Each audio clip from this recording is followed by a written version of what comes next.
आप सभी लोगों को मेरा प्रणाम है और इस प्रांगण, इस विश्वविद्यालय, इस महाविद्यालय की भूमि को प्रणाम है।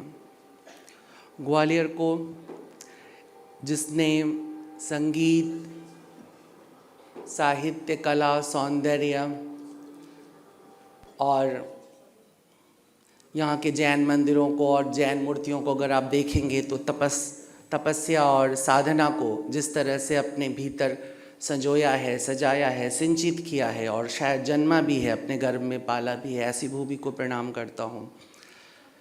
आते आते ही माता सरस्वती के दर्शन हो गए, उन्हें प्रणाम करता हूँ और उनके पुत्र रमाशंकर जी को भी कि इस तरह का सुंदर अभियान उन्होंने अपने जीवन को बना दिया है, जिसमें शिक्षा किसी ठूंठ की तरह नहीं है, घमंड के ऊंचे पर्वत की तरह नहीं है, बल्कि हंसते खिलखिलाते हुए कदम्ब के फूलों की तरह है। आपको इसके लिए बहुत साधुवाद है। मंच पर दो विद्वान बैठे हैं जिन्होंने अपना पूरा जीवन साहित्य, कला, संस्कृति, कविता, भाषा को समझने में बिताया है। तो कायदन तो उन्हें ही प्रेम पर बोलना चाहिए था। प्रयाग जी बैठे हैं, अब उनके सामने प्रेम पर मैं बोलूँ ये थोड़ा विचित्र है। आचार्य जी को मैं अभी बैठे बैठे कह रहा था कि आने से कुछ दिन पहले ही मैंने हिंदवी एक चैनल पर उनका एक इंटरव्यू देखा मैंने, संगत नाम के कार्यक्रम में, और मैंने हितेश को कहा कि भाई मैं वहाँ जाऊँगा, कुछ मिले ना मिले, मुझे आचार्य जी को एक बार ज़रूर मिलना है। इतना बेबाक व्यक्ति बहुत मुश्किल से आँखों के सामने से गुज़रता है। तो मैं आपको प्रणाम करूँगा और विशेष रूप से आपकी उस हिम्मत और साहस को जो अब बहुत रेयर हो चुकी है आप में है, इसके लिए। और आप सब जो सामने बैठे हैं आपको प्रणाम करूँगा कि इस वैलेंटाइन वीक में जब आप लोग बहुत व्यस्त हैं, थोड़ा सा समय मेरे लिए भी निकाला है। इस मोहब्बत का शुक्रिया आप सबको। हाँ, मोहब्बत बहुत ज़रूरी है। वो एक पुराना सा शेर है कि कद्र फूलों की करो इत्र लगाने वालों, कद्र फूलों की करो इत्र लगाने वालों, वरना एक रोज़ तरस जाओगे खुशबू के लिए। बहुत ज़रूरी है कि यूनिवर्सिटी और कॉलेजेस में,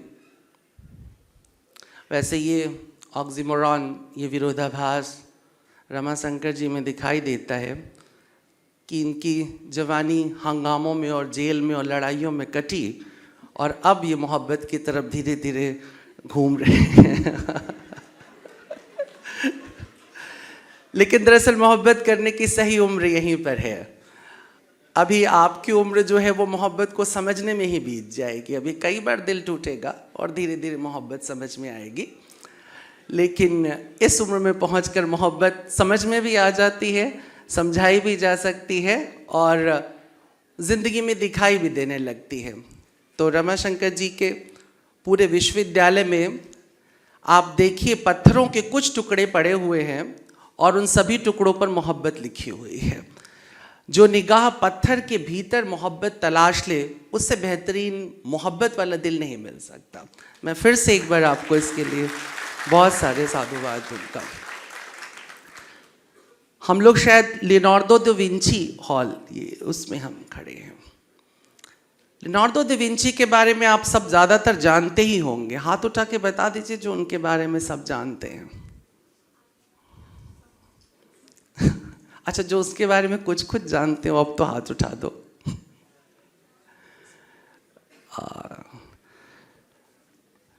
मैंने इसलिए सवाल पूछा कि आप जिस महाविद्यालय में पढ़ रहे हैं और जहाँ भी दुनिया में पढ़ रहे हों, कभी कभी ये भी नोटिस किया करिए कि उस महाविद्यालय के कमरे, उसकी सीढ़ियाँ, उसके हॉल और उसके जो दूसरे छोटे छोटे क्षेत्र हैं, वो जिन महानुभावों को समर्पित किए गए हैं, उनका जीवन क्या रहा है, उनका इतिहास क्या रहा है और कैसे वो 400, 500, 800, 700, 1000 साल के बाद हमारी दुनिया में हस्तक्षेप करने के लिए स्थापित रहते हैं। अगर आप ये नहीं कर रहे हैं तो थोड़ा कम पढ़ रहे हैं, थोड़ा सा ज़्यादा पढ़िए।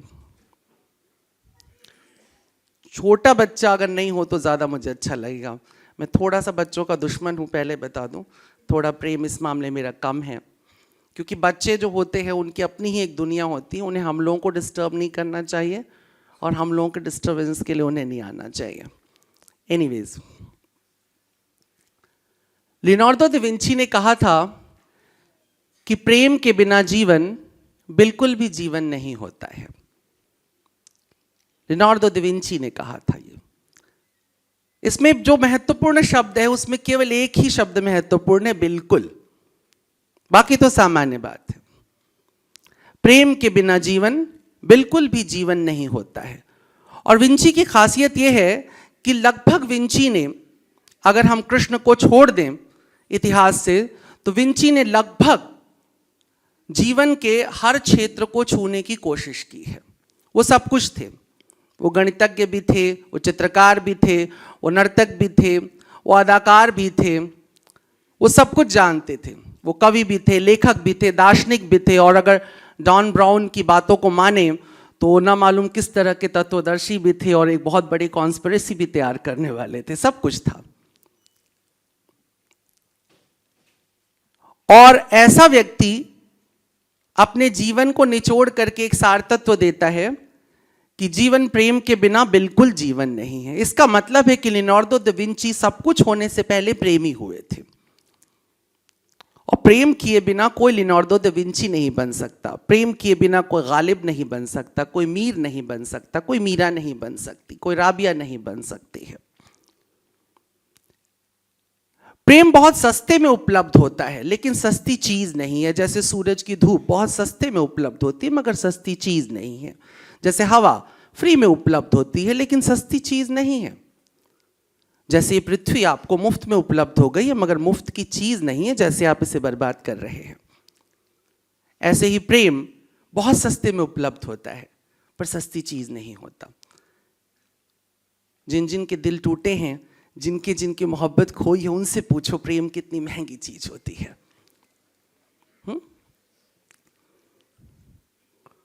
प्रेम की खूबसूरती है ये।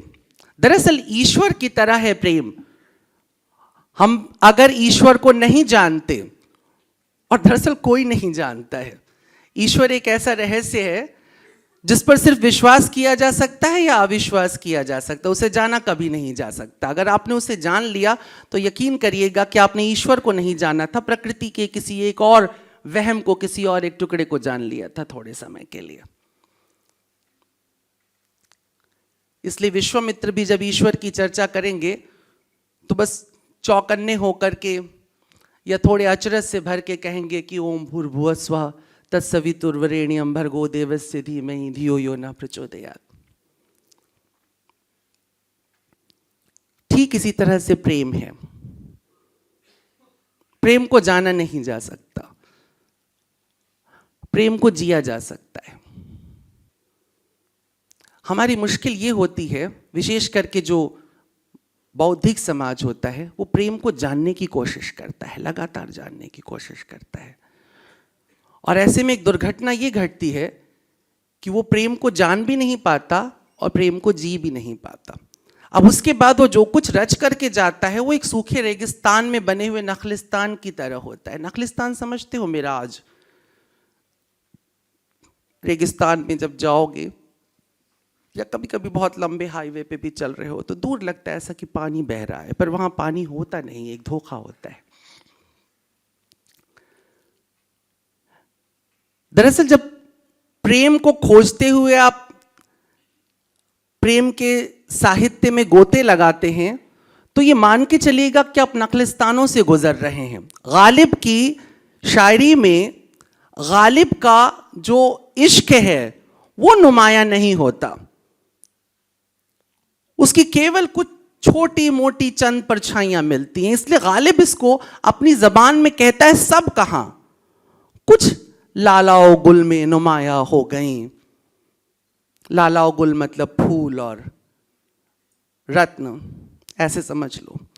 सब कहां कुछ लालाओ गुल में नुमाया हो गई, खाक में क्या सूरतें होंगी कि पिन्हा हो गई। न मालूम कितनी तरह के चेहरे मेरे इस खाक में, मेरे जहन में पैदा हुए होंगे, कितने ख्याल, कितने एहसास मोहब्बत को लेकर जो मैं कह नहीं पाया। बस चंद ये जो तुम पढ़ रहे हो, जो तुम सुन रहे हो, ये तो कुछ है। खाक में क्या सूरतें होंगी कि पिन्हा हो गई। लेकिन फिर भी मैं ये सलाह दूंगा, क्योंकि यहां ज्यादातर वो लोग हैं जिनमें से कई अभी अभी इश्क के दरवाजे पर पहुंचे होंगे, कुछ ने एक दो दरवाजे खोल लिए होंगे, कुछ इस इंतजार में होंगे। तो मैं ये सलाह देना चाहूंगा कि इश्क करने से पहले उन आशिकों की फहरिस्त पर भी नजर डाल लो जो इस रास्ते से गुजर करके आ चुके हैं।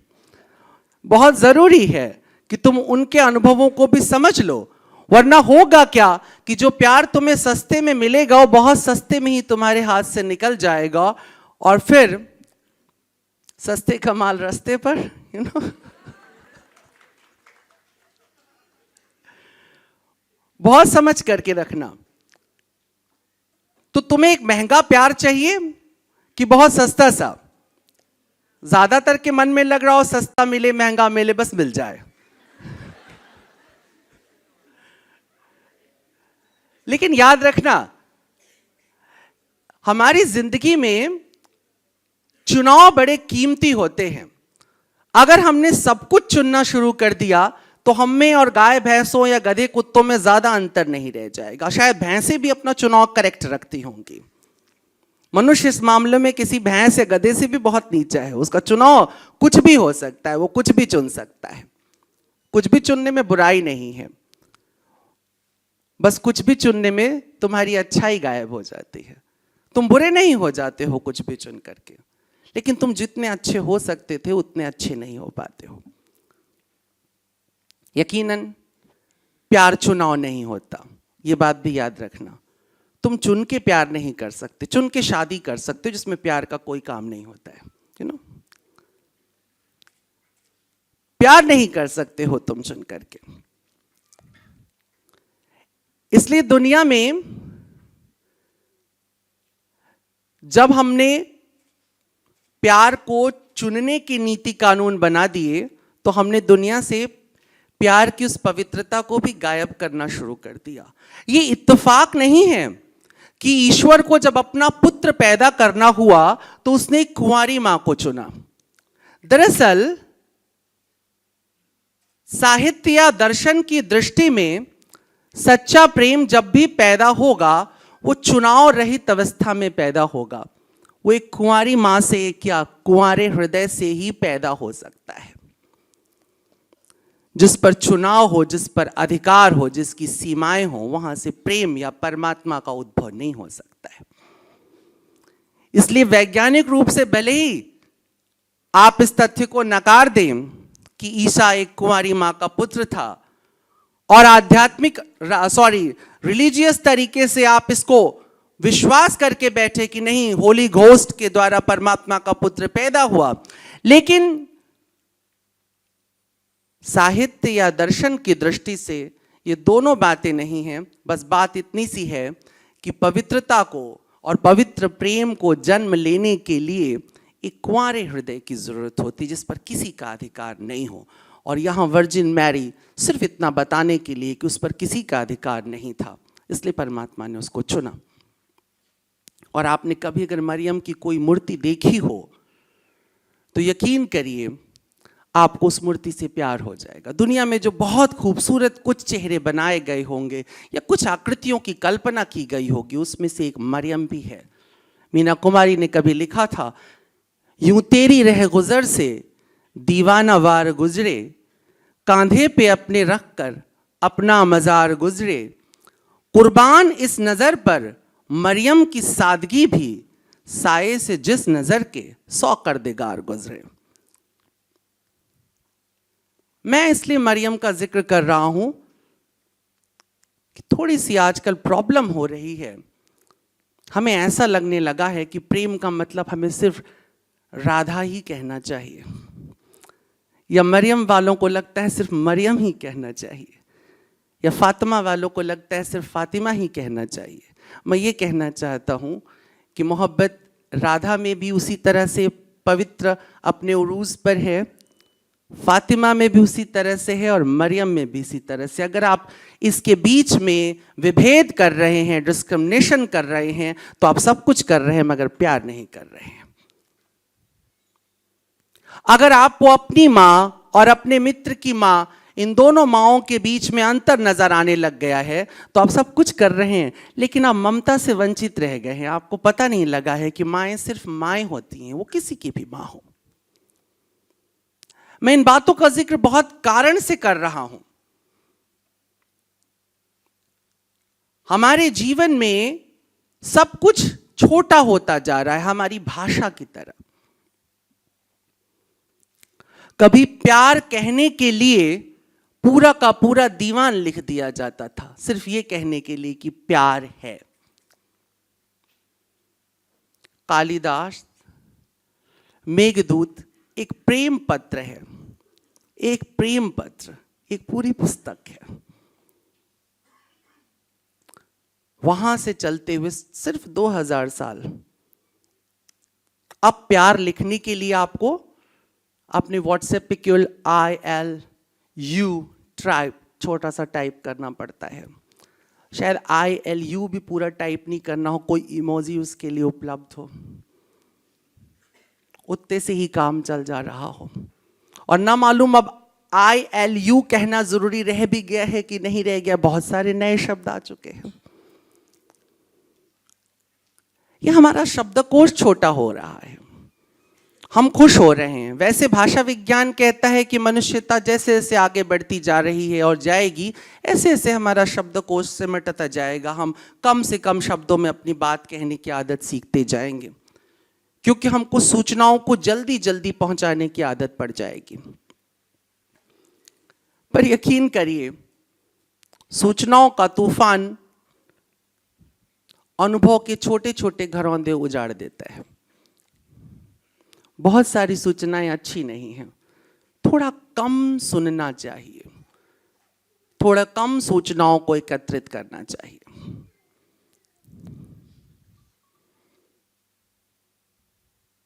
थोड़ा सा कम। आप रात दिन सूचनाओं की दुनिया में बैठे हैं। मैं इसलिए ये बात कह रहा हूं क्योंकि बस 1-2 दिन के बाद आप सबके पास प्रेम की सूचनाओं का गहरा आदान प्रदान शुरू हो जाएगा, बड़े पैमाने पर। और थोड़े दिनों के बाद उसी सूचना माध्यम में ढेर सारी नफरतों का आदान प्रदान भी शुरू हो जाएगा। मैं वैलेंटाइन वीक से बड़ा खुश होता हूं। इसमें बड़ी अच्छी बात है रमाशंकर जी, ये बहुत सुंदर है। कंज्यूमरिज्म ने, उपभोक्तावाद ने हमें बहुत यथार्थ से भी जोड़ा है। बाजार में सच बहुत बोला जाता है, यकीन करिए, बस आपके कान खुले होने चाहिए। विंची कहता है, क्या तुम सच में सुनते हो सुनते वक्त? लियोनार्डो दा विंची कहता है, क्या तुम सच में देखते हो देखते वक्त? क्या तुम सच में छूते हो छूते वक्त? इसमें सच में बहुत इंपॉर्टेंट शब्द है। इसलिए अगर तुम बाजार से गुजरते हो तो बाजार से ज्यादा सच कहीं बोला ही नहीं जाता है। लेकिन दरअसल तुम बाजार से ठीक से गुजरते नहीं हो, इसलिए तुम्हें पता नहीं लगता है। वैलेंटाइन वीक की मैं खासियत ये कह रहा था कि वैलेंटाइन वीक कब से शुरू होता है, कोई बताएगा उसका पहला दिन जो शुरू होता है? तो कौन से दिन से? वाह! और वो कौन सा दिन होता है? Rose day. Very good. तो रोज डे से शुरू होता है प्रयाग जी। और ये खत्म किस दिन होता है? Very good. वो किस दिन से खत्म होता है? Very good.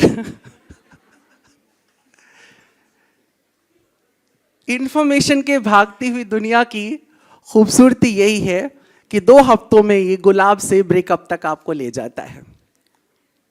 और अगर आप इस दुनिया में मोहब्बत करेंगे तो आपकी मोहब्बत 2 हफ्ते से ज्यादा चलेगी भी नहीं। और फिर ये गालिब, मीर और मोमिन, ये सब बहुत पुरानी बातें हो जाए, क्योंकि 2 हफ्ते में आप क्या कहेंगे कि मुझे क्या बुरा था मरना अगर एक बार होता, मतलब ही नहीं है इसका। यह अच्छा है क्योंकि 2 मिनट एरा में हम लोग रहते हैं। 2 मिनट में मैगी।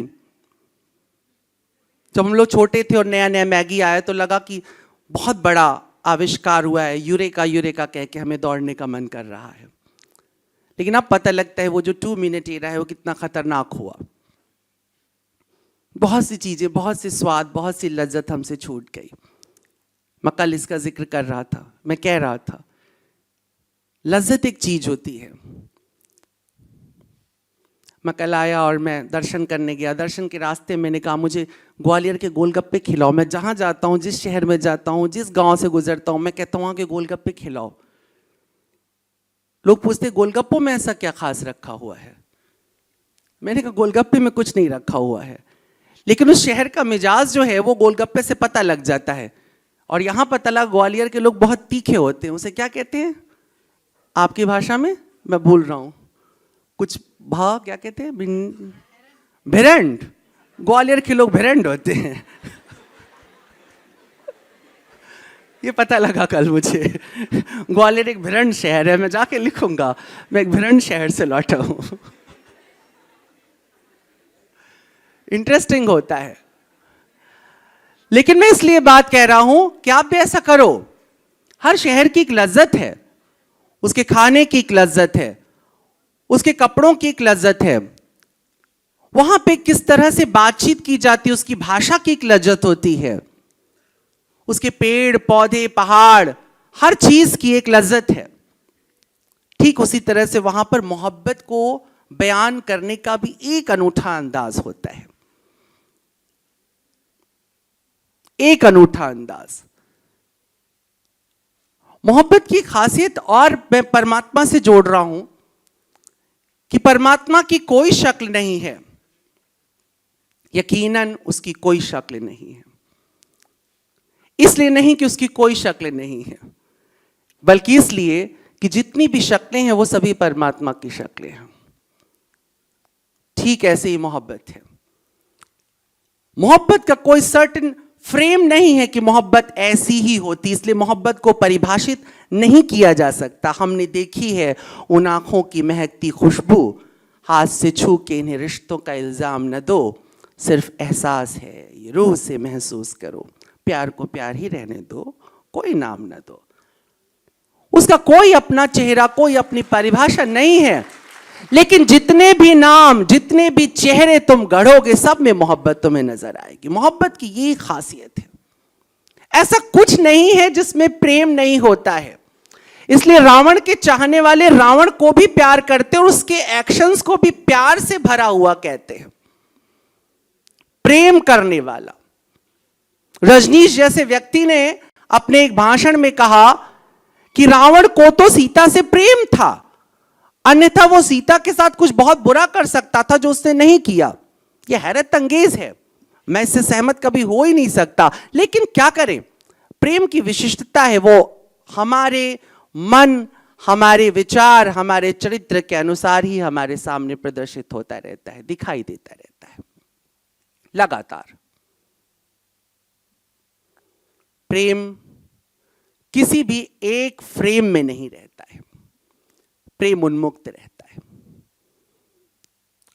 जैसा मैंने कहा कि हम लोग एक 2 मिनट एरा में आ चुके हैं और ये एक बहुत खतरनाक बात है।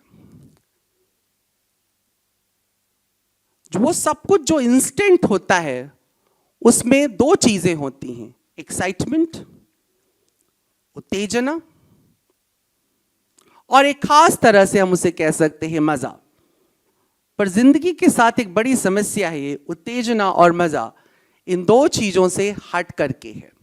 उसमें एक स्थिरता होता है, एक उसमें गांभीर्य होता है, उसमें एक समझ होती है, उसमें एक सौंदर्य होता है। तो हम लोगों को प्रेम की दुनिया में प्रवेश करने से पहले अपने को प्रेम के लिए तैयार कर लेना चाहिए। जिस तरह से आप एक विद्यालय में पहुंचते हैं पढ़ते हैं, लिखते हैं, ताकि आप इस ज़िंदगी का कल सामना कर सकें और एक बेहतर इंसान बन करके, एक सफल इंसान बन करके इस दुनिया को जी सकें। ठीक वैसे ही प्रेम की दुनिया में प्रवेश करने से पहले भी प्रेम के विषय में कुछ समझना पड़ता है, कुछ जानना पड़ता है, कुछ ऑब्जर्व करना पड़ता है। और इस पूरी दुनिया में हर एक भाषा में किसी अन्य विषय पे कुछ लिखा गया हो या ना लिखा गया हो, प्रेम पर ज़रूर लिखा गया है। आपके पास जो भी भाषा है, जिस भी भाषा के आप करीब हैं, उस भाषा में झांकिए और प्रेम को समझने की कोशिश करिए, और फिर एक अच्छे प्रेमी की तरह एक सुंदर प्रेम करिए, जिससे कि दुनिया आपको याद रखे। कतरा कतरा मिलते हैं, कतरा कतरा जीने दो, जिंदगी है बहने दो।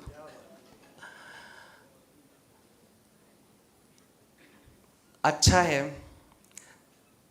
भारत तो एक ऐसी भूमि है जहाँ कई बार हमें नदियों के संगम दिखाई देते हैं, और शायद यही कारण है कि पूरी दुनिया की संस्कृति की अगर कोई संगम स्थली है तो भारत बन सका है। न केवल धार्मिक रूप से, सांस्कृतिक रूप से, बल्कि वैचारिक रूप से भी भारत जितना समृद्ध है उतना शायद ही कोई देश होगा। और इस मंच पर भी वैसा ही संगम बार बार देखने को मिल रहा है। और बस मैं ही हूँ जो 70-80 साल का नहीं हुआ हूँ, मंच पर हूँ। लेकिन प्रयाग जी ने और आचार्य जी ने बहुत ही गंभीर पक्ष दोनों प्रेम के रख के आपके सामने उन्होंने प्रस्तुत किए हैं। और मुझे लगता है कि आप में से ज़्यादातर अभी उनकी बातों से ना सहमत होंगे और ना समझ पा रहे होंगे, ना उससे बहुत इत्तेफाक रखेंगे। लेकिन ये भी सच है कि एक समय के बाद आप शायद सिर्फ उनकी ही बातों से सहमत रह जाएंगे और उसी से इत्तेफाक रखेंगे, क्योंकि ज्ञान जो होता है वो समय के साथ साथ पनपता है और पुष्पित होता है। और प्रेम भी ठीक ऐसे ही है, वो पीपल के पेड़ की तरह है। हो सकता है किसी उसका जो बीज है वो किसी कौवे की बीट से निकल कर के आ रहा हो, मिट्टी में गिर रहा हो, बहुत ही मलिन हो, उससे कोई फर्क नहीं पड़ता। लेकिन अंततोगत्वा वो हजारों लाखों लोगों की ज़िंदगी का कारण बनता है और इतना विशाल और इतना जीवित हो जाता है कि परमात्मा भी भूमि पर उतरता है तो कहने के लिए बाध्य होता है कि वृक्षों में मैं पीपल हूँ।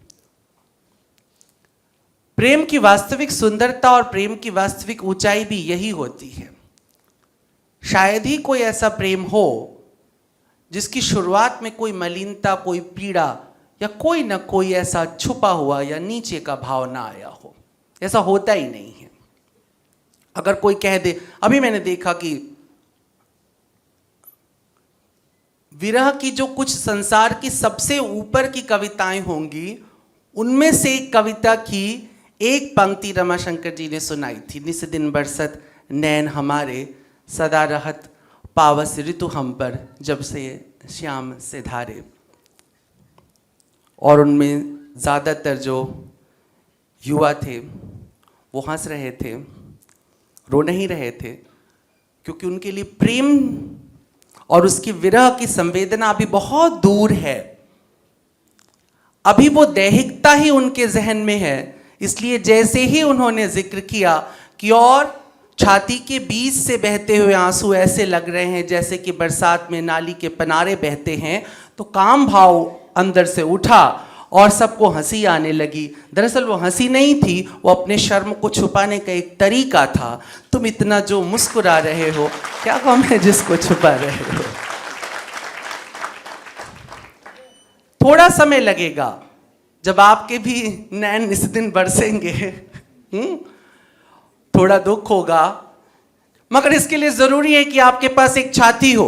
56 इंच की हो ना हो इससे मेरा लेना देना नहीं है, लेकिन तुम्हारे पास एक छाती हो और उस छाती के पीछे एक दिल हो जो धड़कता हो, जो जिंदा हो, तब आप रसखान को समझ पाएंगे, मीरा को समझ पाएंगे। उसके पहले आपको अमिताभ भट्टाचार्य ही समझ में आएगा। बदतमीज दिल, बदतमीज दिल, है ना। बड़ा होना पड़ेगा, थोड़ा सा गहरा होना पड़ेगा। तकलीफे हिज्र दे गई राहत कभी कभी, तकलीफे हिज्र दे गई राहत कभी कभी, बदला है यूं भी रंग मोहब्बत कभी कभी, है जिस तरफ निगाह तवज्जो उधर नहीं, है जिस तरफ निगाह तवज्जो उधर नहीं, होती है बेरुखी भी इनायत कभी कभी। मोहब्बत बहुत से रंगों में उपलब्ध होती है, बहुत से तरीके से पैदा होती है, नीचे से ही शुरुआत होती है। जिंदगी की खासियत है ये। कोई भी आसमान की ऊंचाइयों पर चढ़ने के लिए तुम सड़क से ही अपना रास्ता तय करोगे। उछल करके तुम 7वीं 8वीं मंजिल पे, हाँ बंदर शायद पहुंच जाता हो और हम उनकी औलादे हैं तो कुछ कुछ में गुण होगा कि एकदम झटके से ही सबसे ऊपरी वाले सोपान पे पहुंच जाते हो, लेकिन आमतौर पर मनुष्य धीरे धीरे एक एक सीढ़ियां चढ़ता है। और प्रेम की पहली सीढ़ी पे देह होती है कि देह से हम सबसे ज़्यादा परिचित होते हैं। इसलिए फ्रायड का प्रेम, लगभग हर प्रकार का प्रेम फ्रायड के पास दैहिक हो जाता है पहुंच करके। और ये सच है। चूंकि आज का विषय, हम लोगों के पास समय भी कम है और काफ़ी अलग अलग विचारों के साथ हम जा रहे हैं, वरना मैं ज़रूर बात करता कि कैसे आप रामचरितमानस में प्रेम के 7 अलग अलग सोपान देखते। बहुत इंटरेस्टिंग है। इतना तो कहिए, वो तो कहिए। हाँ, वो तो उतना कहिए जो आप छोड़ना चाहते हैं। नहीं, 10 मिनट का ही समय है अभी।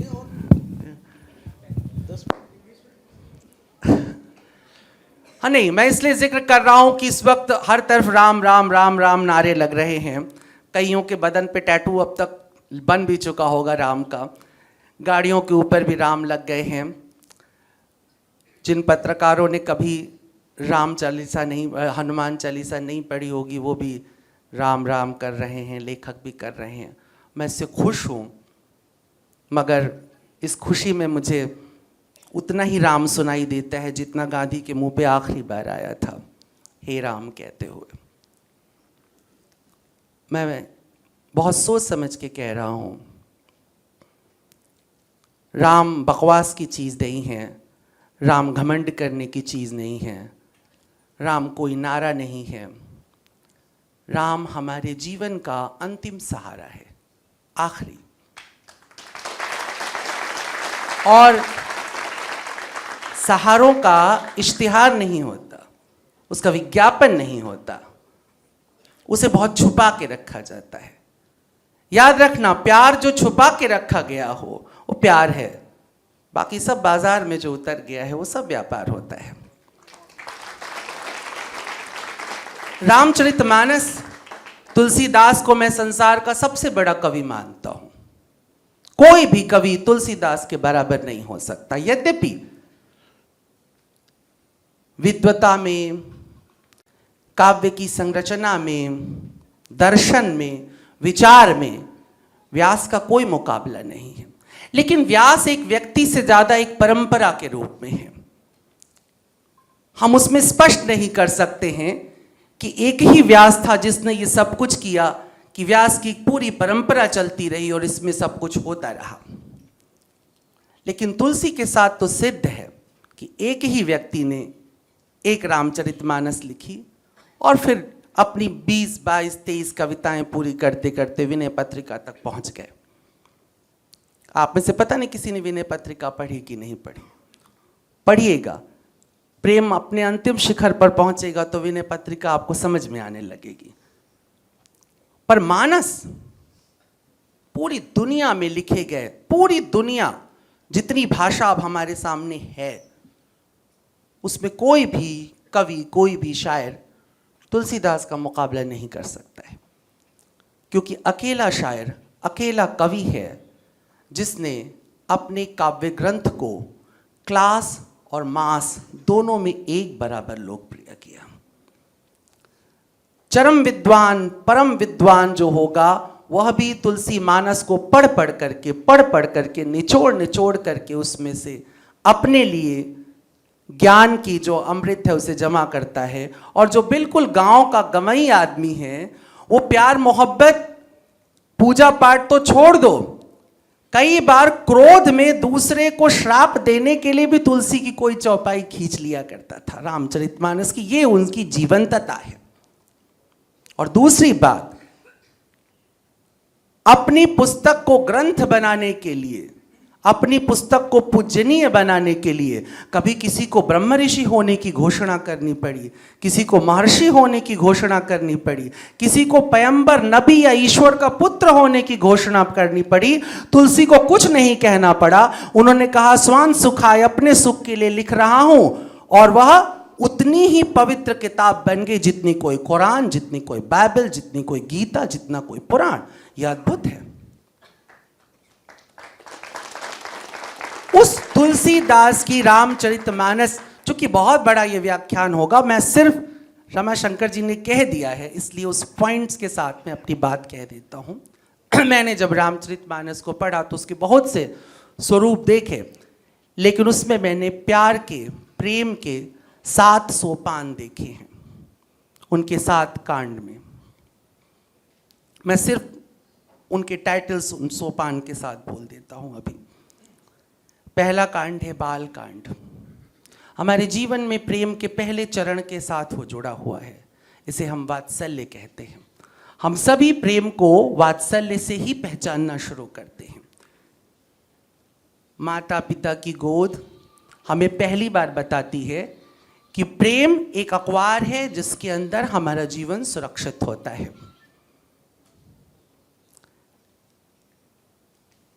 बाल कांड प्रेम के पहले सोपान का परिचय है, वात्सल्य का। अयोध्या कांड ये दूसरा सोपान है। इसे संबंध या मोह से हम जोड़ करके देखेंगे। ये दूसरा सोपान है, इसे मोह कहते हैं। पहले सोपान में मोह नहीं है। अगर एक छोटे बच्चे को मां की जगह धाय मां पाले तो उससे ही प्यार करने लगता है, जैसे मोहम्मद हलीमा से प्यार करने लगे थे। दादी मां पालने लगे प्यार से तो फिर वो अपनी मां की बुराई बड़े चाव से सुनने लगता है। क्यों? क्योंकि दादी मां से प्यार ज्यादा हो चुका है पहले सोपान में। लेकिन दूसरे में वो संबंधों के भेद समझने लगता है। यहां पर मोह स्पष्ट होने लगता है। जो ज्यादा काम का है, जो ज्यादा निकट है, वह दूसरे कांड में, अगले कांड में, अयोध्या कांड जब चल रहा होता है उसमें नजर आता है। इसलिए उसमें संबंधों का भेद और विभेद स्पष्ट होने लगता है। वहां पर वही कैकेयी अपने भरत और अपने राम के बीच में भेद कर देती है। तो दूसरा चैप्टर हमें प्रेम के दूसरे सोपान मोह के संदर्भ में बताता है। तीसरा चैप्टर, तीसरा कांड अरण्य कांड, ये हमें और थोड़ा ऊपर ले जाता है। हम जब वात्सल्य को समझ लेते हैं, हम जब मोह को समझ लेते हैं, तब हम प्रेम की अपनी तीसरी अवस्था में आते हैं, जहाँ पर श्रृंगार, या जिसकी अभी जिक्र कर रहे थे आचार्य जी भी, प्रयाग जी भी, कि उसमें एक दैहिकता होती है, उसमें कुछ एरोटिक भी होता है।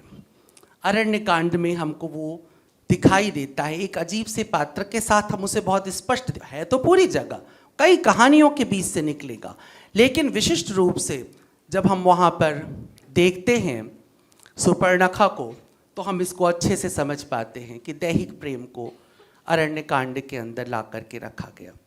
सुपर्णखा जिस जमाने में थी, उस समय संत वैलेंटाइन का जन्म नहीं हुआ था, 14 फरवरी नहीं आई थी, वरना सुपर्णखा को इतनी दुविधा नहीं होती। उसके पास एक मॉरल समय होता अपने प्रपोजल को रखने के लिए। लेकिन अफसोस सुपर्णखा थोड़ी से पहले पैदा हुई, या यूं भी हम कह सकते हैं कि सेंट वैलेंटाइन के आने से बहुत पहले भारत में ये भी घटना घट चुकी थी। तीसरे स्तर पर थे हम। चौथा स्तर है, चौथा चैप्टर जिसे हम किष्किंधा कांड कहते हैं। किष्किंधा कांड है विरह या वेदना का। प्रेम का एक महत्वपूर्ण अंग होता है वेदना। वेदना किसे कहते हैं, कोई समझता है? बुद्ध के पास वेदना की बड़ी लंबी व्याख्या है और बहुत ही सुंदर। वेदना है भोगे हुए को पुनः पुनः भोगने की इच्छा, इसे हम वेदना कहते हैं। जैसे मैंने कल भिरंड गोलगप्पा खाया, अब मुझे दिल्ली या बनारस में जाकर के फिर याद आएगा तो वेदना होगी, क्योंकि गोलगप्पा एक ऐसा भोज्य पदार्थ है जिसे आप पार्सल में उतना लंबा भेज नहीं सकते।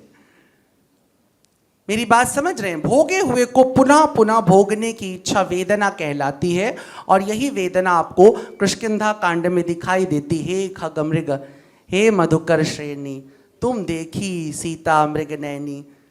परमात्मा को रोते बिलखते पेड़ पक्षियों से पूछते हुए, इसका सुंदर रूप होता है विरह, लेकिन मानवीय या हमारे मानसिकता में जो वास्तव में जो इसका मनोवैज्ञानिक रूप है वो वेदना है, और वेदना भी प्रेम का अंग है। और दरअसल जब हम पोएट्री को देखते हैं तो वेदना से भरी हुई मिलती है। अंग्रेजी की पोएट्री जितनी भी आपको मिलेगी, उर्दू की ज़्यादातर में वेदना ही वेदना आपको मिलेगी। आपके जीवन में भी वेदना होगी बहुत बार, बहुत से विषयों के साथ, पर प्रेम का यह विशिष्ट सोपान होता है।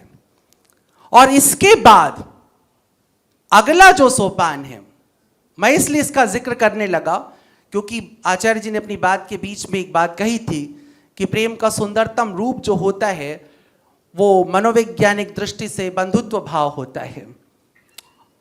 और स्पष्ट रूप से वाल्मीकि ने और तुलसी ने इस अगले सोपान को सुंदर कांड कहा है, और यही वो कांड है जिसमें हम प्रेम का अगला और 5वां सोपान देखते हैं, जिसमें बंधुत्व भाव है। पूरा का पूरा सुंदर कांड बंधुत्व भाव से भरा हुआ है, मैत्री से भरा हुआ है। और याद रखना, तुम्हारे जीवन में तुम्हें प्रेमी प्रेमिका मिले ना मिले कोई अर्थ नहीं रखता है। तुम्हारे रिश्तेदार संबंधी तुम्हारे काम आए ना आए कोई अर्थ नहीं रखता है। लेकिन अगर तुम एक अच्छे मित्र बन गए और तुम्हें एक अच्छा मित्र मिल गया तो तुम्हें सारे के सारे प्रेम के जितने रंग हैं वो स्वतः प्राप्त हो जाएंगे। इसलिए प्रेमी प्रेमिका ढूंढो ना ढूंढो, पर एक अच्छे मित्र बनने की चेष्टा करो। अच्छा मित्र ही अच्छा मित्र प्राप्त करता है, इसे याद रखना। राम से अच्छा कोई मित्र नहीं। इसलिए राम को हनुमान भी मिलते हैं, सुग्रीव भी मिलते हैं, बंदर भालू रीछ। जानबूझ करके ऐसी कल्पना वाल्मीकि ने की होगी, क्योंकि जो मैत्री से भरा हृदय होगा उसकी क्षमता ये होगी कि वो सभी विजातियों को, सभी विधर्मियों को, सभी विरोधियों को अपना बना ले। ये राम का विशिष्ट गुण है। ऐसा मैत्री अपने अपने में ही मित्रता की, तो क्या मित्रता की? ये मित्रता थोड़ी न थी, ये तो कीटों का समूह था, ये तो कीड़े मकोड़ों का समूह था जो भोजन के लिए और सुरक्षा के लिए संगठित हो गया था। मैत्री का साहस तो ये होता है कि तुम अपने विपक्षियों और विरोधियों में प्रवेश करते हो और वहां पर प्रेम उत्पन्न कर ले जाते हो, जैसा राम ने किया। प्रेम का 5वां स्टेप जो है वो मैत्री है। और उसके बाद प्रेम का 6वां स्टेप आता है जिसे हम लंका कांड में देखते हैं, मैं उसे साहस कहता हूं। प्रेम अपने शिखर पर जब पहुंचता है तो वो तुम्हें साहसी बना देता है। इस संसार में मनुष्य के पास साहस पाने का केवल और केवल 2 ही माध्यम है, एक है ज्ञान और दूसरा है प्रेम। इसके अतिरिक्त तुम्हें कोई साहसी नहीं बना सकता है। एक अंधेरे कमरे में यदि मैं तुम्हें प्रवेश करने के लिए कहूं और कहूं कि अंदर एक सर्प छुपा बैठा है, शायद तुम जरा देख करके आओ, तो तुम उसमें केवल 2 ही कारण से प्रवेश कर सकते हो। एक तो उस कमरे में प्रकाश हो जाए, अथवा तुम जानते हो पहले से कि उस कमरे में सर्प नहीं है, यानी ज्ञान। और दूसरा कि तुम्हें मुझसे अगाध प्रेम हो, मेरे लिए तुम मरने के लिए भी तैयार हो, ये दूसरी अवस्था होती है। तो प्रेम का 6वां सोपान तुम्हें साहसी बनाता है, ब्रेव बनाता है, कर्ज। जैसे कि सलीम अनारकली से कहता है मुगल आजम में कि मोहब्बत जो डरती है वो मोहब्बत नहीं, गुनाह है, अय्याशी है। तुमको ये तय करना है तुम मोहब्बत कर रहे हो कि अय्याशी कर रहे हो, बहुत जरूरी है। 6वां सोपान था। और आखिरी 7वां सोपान, 7वीं सीढ़ी दरअसल प्रेम की परिणति है। अगर वह तुम्हारे जीवन में आ गई तो तुम सच में प्रेम करके निकले हो, नहीं आई तो तुम प्रेम से कहीं चूक चुके थे। अंतिम है हमारे जीवन में आखिरी उत्तरकांड, जिसमें हमें अपने जीवन का उत्तर मिलता है। और वह उत्तर रामचरितमानस में कुछ यूं है कि रामराज बैठे त्रिलोका, हर्षित भये गए सब शोका। सभी लोग संतुष्ट हो गए, सर्वे भवन्ति सुखिना सर्वे सन्तु निरामया सर्वे भद्राणि पश्यन्तु। ये है प्रेम का सूत्र जो रामचरितमानस से हमको मिलता है। जब हम में समता भाव आ जाता है, सामंजस्य आ जाता है, समदृष्टि आ जाती है, जब हम अपने ही समान सबको समझने लगते हैं, जब सबका दुख हमारा दुख बन जाता है, जब हम इस तरह की अवस्था में पहुंचते हैं, तब हम प्रेम की अंतिम सीढ़ी पर या प्रेम की परिणति को प्राप्त कर लेते हैं। हमको सच में प्रेम मिल जाता है। रामचरितमानस अपने 7 कांड में आपको इस तरह से प्रेम की व्याख्या करके समझाता है। चूंकि हर एक कांड में लंबी लंबी बातें हैं, वह छोड़ता हूं। आपका बस ये आदेश था, इसलिए इस विषय को मैंने कहा। तो आप सब जरूर इसको अपने जीवन में देखें और तय करें कि आप प्रेम के कौन से सोपान पे, कौन सी सीढ़ी पर खड़े हैं, और कोशिश करिए कि आपकी सीढ़ियां बढ़ती रहें और आप धीरे धीरे ऊंचाई पर चढ़ते रहें। जैसे कि हमारे ग्रंथों में कहा गया है, मैं कृष्ण जी की बात करूंगी कि मोक्ष से भी एक उच्च स्थान के बारे में बात किया गया है कि जिसे अपन कृष्ण की भक्ति को कहते हैं। तो मैं उस संकल्प में पूछना चाहूँगी कि आपका क्या कहना है। एक तो मुझे भक्ति काव्य की सबसे अच्छी चीज़ यही लगती है कि उसमें मुक्ति की कामना नहीं है, भक्ति की कामना है।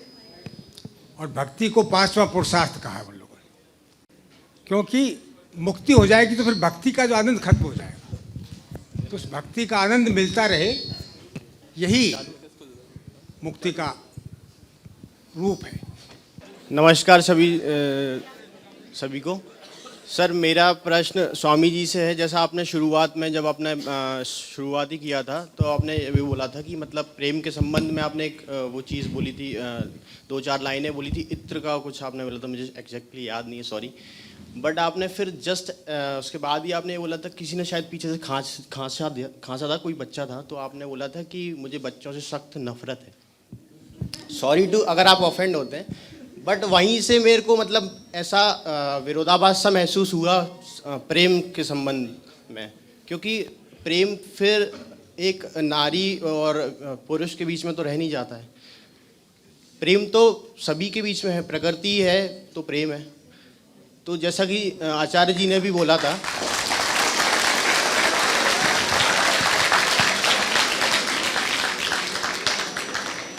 तो जैसा कि फिर आचार्य जी ने भी बोला था, तो मैं उनसे सहमत था, क्योंकि उन्होंने आके फिर मेरे करेक्ट किया था, क्योंकि मैं कहीं से सोच रहा था कुछ चीज़ मिस हो रही है। तो फिर शायद मैंने बोला टाइम आएगा तो आपसे पूछूंगा, तो अगर आप ऑफेंड हो तो सॉरी। बट मतलब यही मैं बोलना चाहता हूँ कि उसको हमने एक सीमित नज़रिए से देखना शुरू कर दिया, क्योंकि हम लोग तो वैसे ही देखना चाह रहे हैं, और वहाँ से एक ताकत और दे दिया आपने कि मतलब कि नारी के बीच में और पुरुष के बीच में ही देखिए आप, मतलब एक नज़रिया दे दिया हम लोगों को, और ताकत मिल जाएगी इस चीज़ों से। तो मेरे को लगता है कि शायद प्रेम तो एक आप ब्रॉड तरीके से देख सकते हैं, बजाय 2 लोगों के बीच में, 2 लिंगों के बीच में। ठीक है, आपने जो कहा उसमें ऑफेंड होने से कुछ नहीं था, ये आपका विचार है। और मैंने आपको अभी उसके अलावा भी बहुत कुछ बोला, उसमें मैंने साहस और बंधुत्व की बात की, वात्सल्य की बात की, सबकी बात की हमने, लेकिन आप थोड़ा वहीं पे रुके रह गए। और ऐसा मनुष्य के मन के साथ होता है कि जहाँ पर उसकी गांठ लग जाती है, जहाँ उसे स्पीड ब्रेकर मिल जाता है, कई बार वो वहीं रुक जाता है। लेकिन दरअसल वो मेरा जो पहला वाला ही पोर्शन था, उसमें मैंने बहुत कुछ कहा, और सिर्फ अपनी बात के बाद ही मैंने एक लाइन बोली। मैंने कहा कि इसलिए नहीं कि बच्चों से कोई बड़ी समस्या है, सिर्फ इसलिए कि हम 2 दुनियाओं में रहते हैं। एक बच्चा उसकी अपनी दुनिया है, हमें उसमें दखल नहीं करना चाहिए, और बच्चे हमारी दुनिया में हो ये भी ठीक नहीं है। यहाँ पे मेरे कहने का मतलब था, आखिर वो बच्चा भी चला गया है, उस बच्चे को हमारी इस भारी भारी बात में उसका क्या इंटरेस्ट था। इसके लिए ज़्यादा महत्वपूर्ण प्रेम था कि वो बाहर उड़ती हुई चिड़िया देखता, वो फूल देखता, वो थोड़ा खेलता।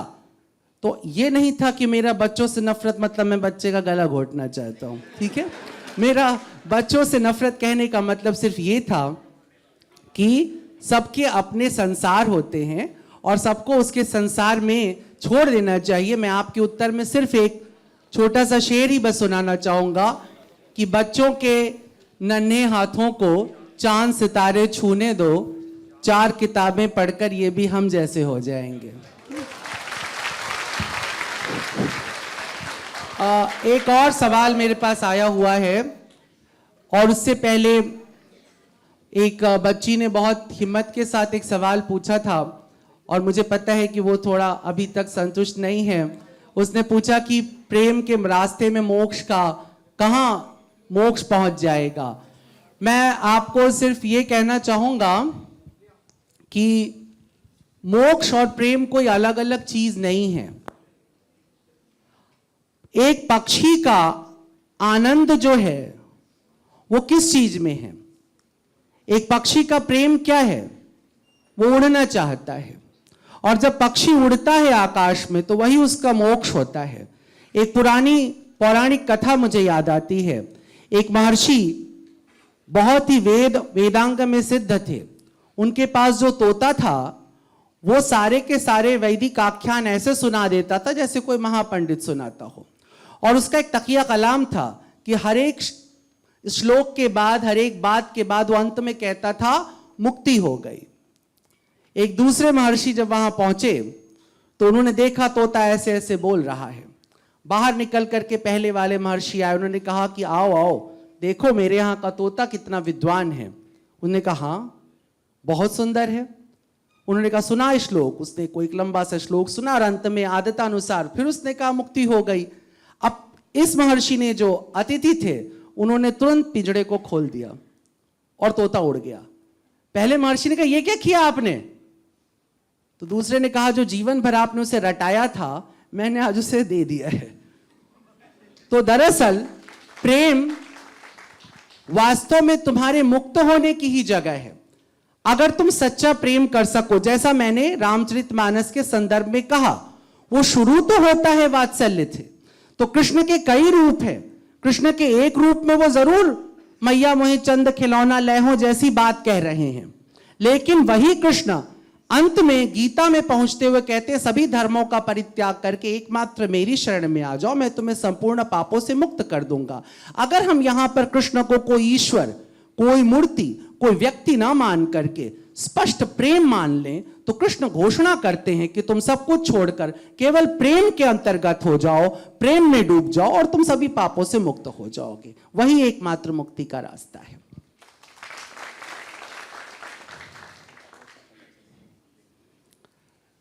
मुझे एक अजीब सवाल पूछा गया है। जिस बच्चे ने पूछा है बहुत चतुराई से लिख के भेजा है, क्योंकि खड़े होके पूछता तो उसे अभी अपने सवाल का जवाब मिल जाता। उसने मुझसे पूछा कि हमें कैसे पता चलेगा कि हमें प्रेम हो गया है।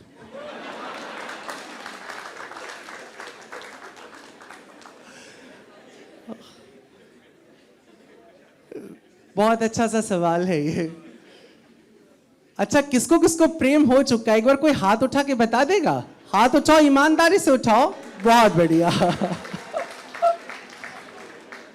तो जिस छुपे हुए मित्र ने ये सवाल पूछा है, हमें कैसे पता चलेगा कि हमें प्रेम हो चुका है, वो हाथ उठाए वाले व्यक्तियों के पास चला जाए, वो बता देंगे कि उन्हें कैसे प्रेम हो गया था, है ना? वो अच्छा होगा। एक बहुत अच्छा सवाल है पूछा है कि हम कैसे पहचाने कि हमारे सबसे अच्छा मित्र कौन है, वो हमारे लिए विश्वसनीय है। देखो, मोहब्बत या दोस्ती ये एक जुआ खेलने की तरह है, और बड़ा जुआरी ही बड़े दांव लगाता है। मैंने पहले ही कहा था कि प्यार सस्ती सी चीज नहीं है, भले ही ये सस्ते में मिल रहा हो। और रामचरितमानस के संदर्भ में मैंने कहा कि राम से बड़ा कोई मित्र नहीं हुआ, और उसके साथ ही मैंने कहा कि मित्रता का सबसे बड़ा स्वरूप यह है कि तुम अपने विरोधियों में, अपने विपक्षियों में, अपने शत्रुओं में प्रवेश कर जाते हो अपने खुले हुए हृदय के साथ, और उन्हें अपना बना लेते हो। विश्वास दूसरों से पाने से पहले तुम्हें विश्वसनीय होना पड़ता है, और विश्वसनीयता तुम्हारे चरित्र से, तुम्हारे स्वभाव से आती है। और चरित्र के संदर्भ में उपनिषदों का एक कथन बड़ा ही साफ है कि वह व्यक्ति जो अपने मन, वचन और कर्म से एक होता है वही श्रेष्ठ चरित्रवान व्यक्ति होता है। तो अपने मित्र को पहचानने के लिए अगर तुम्हें ऐसी ही जुगत है तो व्यक्तियों को समझ लेना, दुष्चरित्र और सच्चरित्र व्यक्ति में भेद कर लेना। दुष्चरित्र व्यक्ति वह होता है जो सोचता कुछ और है, कहता कुछ और है, करता कुछ और है। सच्चरित्र व्यक्ति वो होता है जो सोचता है, वही कहने का साहस रखता है और फिर वही करके दिखा देता है। ऐसा व्यक्ति मिले तो चरण पकड़ के मित्र बना लेना। अच्छा, किसी ने पूछा है कि प्रेम अगर अनकंडीशनल है तो देश प्रेम क्या है? अच्छी बात है, आप देश के साथ भी एक अनकंडीशनल प्रेम कर सकते हैं, जैसा कि गांधी और भगत सिंह ने किया। उन्हें कोई सत्ता नहीं मिलने वाली थी, कोई अवार्ड भी नहीं मिलने वाला था, फांसी, गोली, गाली, जेल और जूता मिलने वाला था, पर बावजूद उसके वो भारत पर, अपने देश पर निसार थे। दरअसल राष्ट्र प्रेम हमेशा अनकंडीशनल ही हो सकता है, कंडीशन में तो राजनीति होती है, प्रेम नहीं होता है। एक प्रश्न और, मेरे पास 2 प्रश्न बचे हुए हैं। एक में एक मित्र ने लिखा है कि लोग प्रेम में पड़ जाने के बाद अपना लक्ष्य भूल जाते हैं, ऐसा क्यों, तथा उस प्रेम को अपनी शक्ति कैसे बनाएं? वर्जीनिया वुल्फ ने, अंग्रेजी की बहुत बड़ी राइटर हैं, उन्होंने लिखा था कि वास्तव में प्रेम अपने साथी को ऊंचा उठाने का नाम है। तो अगर आप ये बात समझ सकते हैं तो आपका उत्तर भी आपके पास है। दूसरा सवाल है कि प्रेम में मौन की भूमिका क्या है? दरअसल मौन की भूमिका प्रेम में ही नहीं, हमारे जीवन में बड़ी जरूरी है। एक वैदिक दर्शन है, वेद कहता है कि सत्य संधियों में निवास करता है और संधियों में हमेशा मौन होता है। 2 शब्दों के बीच में जो खाली स्थान होता है उसे संधि कहते हैं। इसलिए ब्राह्मण धर्म में त्रिकाल संध्या वंदना लिखी गई है। 3 बार समय ठहर जाता है और उन 3 ठहरे हुए समय पर हम परमात्मा को पुकारते हैं, उसे त्रिकाल संध्या कहते हैं। दरअसल प्रेम में मौन की भूमिका नहीं है, मौन होने का नाम प्रेम में होना होता है। वो एक चलता फिरता सा गाना है पिछले ज़मानों का, 60-70 के दशक का, लेकिन बड़ी कीमती सी बात है उसके अंदर कि दिल वाले तो दिल की बातें नज़रों से पहचानते, लेकिन कुछ ऐसे हैं अनाड़ी जो ये भी न जानते। ये आपके कॉलेज में आप लोगों ने जीवंत बच्चे पैदा किए हैं, कम से कम वो इतने सवाल पूछ रहे हैं। जिस समाज में, जिस देश और दुनिया में सवाल पूछना गुनाह होता जा रहा है, वहाँ आप सवाल पूछ रहे हैं। यही आप लोग के युवा होने की पहचान है। मैं आपको सैल्यूट करता हूँ इसके लिए।